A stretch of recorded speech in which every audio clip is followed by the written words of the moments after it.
Hello everyone, welcome back to my channel Risk Modeling Hub. In today's episode, we'll deep dive into one of the most crucial stages of credit scorecard building, model development. From model types to evaluation metrics and regulatory considerations, these are some of the questions that interviewers love to ask and expect smart, structured answers to. So if you are preparing for such credit risk role, this is a must watch. So grab a pen and let's get started. So, have you ever thought about that model development is just running a regression? Think again. What you are about to hear are the exact layers of logic, validation, and regulatory thinking that go into real world scorecard models. So, let's get started with the questions. What model types are typically used in application scorecard development and why? So, here the interviewer wants to check whether the candidate understands the regulatory landscape and the need for model transparency and interpretability in credit scoring. Most banks still prefer logistic regression due to regulatory compliance, for example, Basel SR 11.7. The interviewer wants to see if you are aware that while ML techniques are explored, they are often reserved for challenger models or internal risk insights and not production scorecards. So, the most commonly used method in application scorecard development is logistic regression due to its high interpretability, regulatory acceptance, ease of explaining outcomes to business and compliance. For more advanced setups, especially in challenger models or internal use, machine learning models such as decision trees, random forest, gradient boosting, the XGBoost and the LightGBM, neural networks, it is less commonly used due to complexity. So these some of the ML models are also used in the credit scorecard development. Next question is, how do you split your data for model development? Here, the interviewer wants to assess your data science maturity and real world modeling discipline. Using a proper out of time sample is essential to stimulate real deployment conditions and avoid overfitting. Interviewer wants to know whether you understand how to structure your data split to reflect real time lending environments, not just textbook training, validation, and test. So, in general, the developer divides the data into three data sets. The development sample, which is the most data part portion, comprises of 60 to 70%. It is used to train the model. Next is the validation sample, which accounts for the 20 to 30% of the data.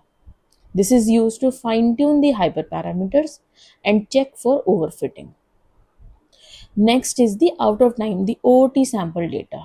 This is the very less data part. It accounts for 10 to 20% of the data and it represents the future data to assess the model robustness over time. So, this overall ensures that the model is trained on sufficient data, model is evaluated on unseen data, and the time based stability is tested via OOT. So, the below 3 points ensures the importance of the above 3 points correspondingly. Next question is, what is the role of weight of evidence in the logistic regression model?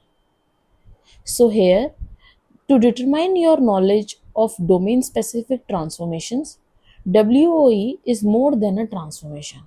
It is about making variables statistically sound and regulator friendly.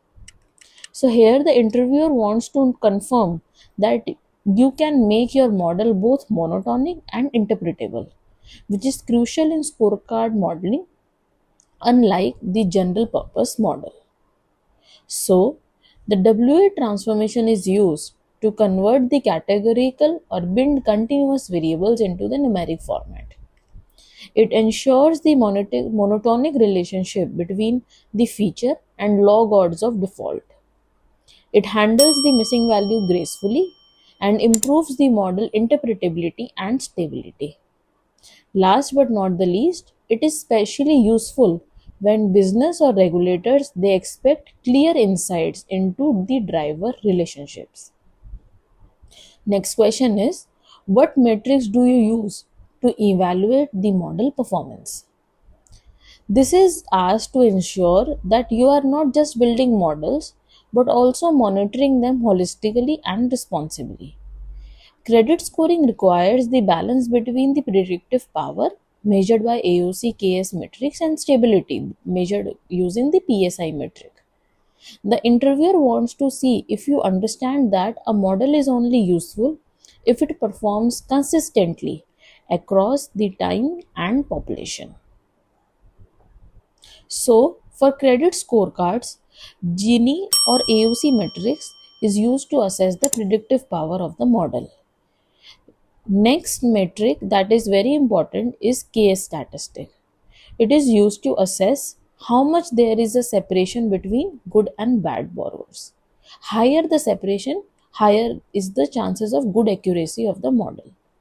Next metrics are the accuracy or precision or recall. They are not usually preferred for the imbalanced dataset. In the upcoming videos, we will be focusing much more on the assessment of the data. Next metric is the confusion matrix. Sometimes it is used to cross validate. The population stability index, the PSI matrix, is used for the model stability. Whereas if you want to assess the variable stability that you are using in the model, so let's say if PSI metric fails, let's say because it is showing the high instability in the data, then we need to assess through which variables it is coming. For that, the CSI matrix, the character stability index matrix, is used. Don't worry, the upcoming videos have it all. Last but not the least is the lift or decile analysis. This adds the business value. Here you can assess the monotonicity relationship, basically the rank ordering relationship, the multicollinearity relationship, and many other metrics. How do you handle missing values during model development? So, missing data is inevitable in financial services. The question tests how well you can preserve the predictive power without data leakage or bias. It also checks your ability to choose appropriate strategies based on whether the missingness is random or informative. So, to handle the missing values, there are few options. It includes that you can treat it as a separate bin. This is a function of the WOE method. You can also impute them with mean or median for numerical variables. You can also impute using the predictive methods such as KNN or regression. You can use indicator flags to capture the missingness behavior. And all of these options, this choice depends on the volume of the missing data and the reason behind the missingness, whether it is missing at random, not at random, or what exactly the behavior is. So, if you are enjoying the video so far, and if this content has been valuable to you so far, don't forget to like, share, and subscribe if you haven't already. It really helps the channel grow and also motivates me to upload more and more relatable content too. So, stay tuned till the end, there's more to learn. Next question is, what regularization techniques can be used in logistic regression and why? So, while traditional scorecards avoid the regularization metric, the industry is evolving. So, this question tests whether you are adaptable to the modern ML practices and can still retain the explainability. It also evaluates your understanding of overfitting and feature reduction, especially when handling a high number of variables. So, the regularization techniques are L1 regularization, the lasso one. It is used for feature selection. The L2, the ridge one, it shrinks the coefficient to reduce the overfitting. And there is the third one, which the elastic net. It combines both of the above regularization. Here I am not deep diving into the mathematics part. I have just prepared all these things and combined in such a way that you can mention your thoughts in front of the interviewer.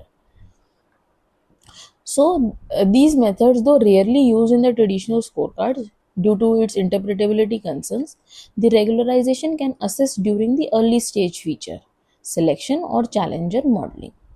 Next question is, How do ML models like Random Forest or XGBoost help in credit risk application scorecard development? So, this is being asked to assess your understanding of how ML models complement traditional scorecards and when they are appropriate. So, these ML models like Random Forest or XGBoost, they can capture the nonlinear relationships and complex interactions. They handle missing values internally and offer the higher predictive power. They provide feature importance, aiding the variable selection. However, they often lack transparency, which is the major concern for the regulators, making them suitable for the challenger models, not production, unless explainability is added. So, they are not added in the main models, they are being kept as an alternative model. But when the explainability feature is added, which you can justify to the regulators as well, so these models are being added into the production. Next question is, how do you interpret model results from machine learning models in credit risk? For example, metrics such as sharp line. So this is being asked to test your familiarity with the explainability tools and your ability to apply them in the regulated environments. So SHAP, its full form is Shapley Additive Explanations. This explains the individual predictions. It shows global and local feature impact. Line. It provides the local surrogate models to explain the predictions. So these metrics, these help in bridging the gap between the performance and the explainability, especially important for the regulatory approval and audit, as discussed in the last questions. How do you perform the variable scaling or standardization in scorecard modeling? This is this is being asked. This is being asked to understand whether you know the mathematical assumptions of your model. While not always necessary in logistic regression, especially with WOE, if you are using other techniques like regularization, standardization becomes important. It tests your ability to switch approaches whenever needed. So, it is not needed. The variable scaling and standardization not needed after the WOE transformation in logistic regression. But for raw features in the ML models, it is necessary. One can do the standardization, the Z score, which is computed using the X minus mean upon standard deviation. One can also do the min max scaling, the transformation of the values to 0 1 interval transformation. These variable scaling or standardization is being used to ensure model convergence and prevent the dominance of variables with large ranges. Because if the scaling is being not done or the standardization portion, the large values can deviate the results. Next is, how do you incorporate the regulatory and business constraints into the model development? This is critical in credit risk modeling. Interviewers want to know if you are aware of compliance factors like fairness, explainability, and data privacy. These three factors, the fairness, explainability, and data privacy, these three factors are very much important in consulting, because whenever a project comes, the banks demand very much their models into these three parameters. So it is not enough to build a performant model. It must be auditable, non-discriminatory, ethically sound, especially in banking. To incorporate the regulatory and business constraints, one can exclude the sensitivity variables such as gender or religion. One can also assess the fair lending checks, do reject inference handling, documenting the every step, and align them with the Basel 3 or 4 regulatory requirements, the SRC 11.7 guidelines, the local guidelines such as RBI. Incorporate business overrides, limit the number of features, and ensure the model interpretability for approval. So this ends our question on the topic of the model development. These are some of the questions that the interviewer can ask and check your knowledge on that part. If you found this video helpful and if it has added value to your learning, please leave a comment and subscribe to my channel and press the bell icon so you never miss an update. Don't forget to like and share it with your friends who are preparing for the credit risk role. See you in the next video. Thank you.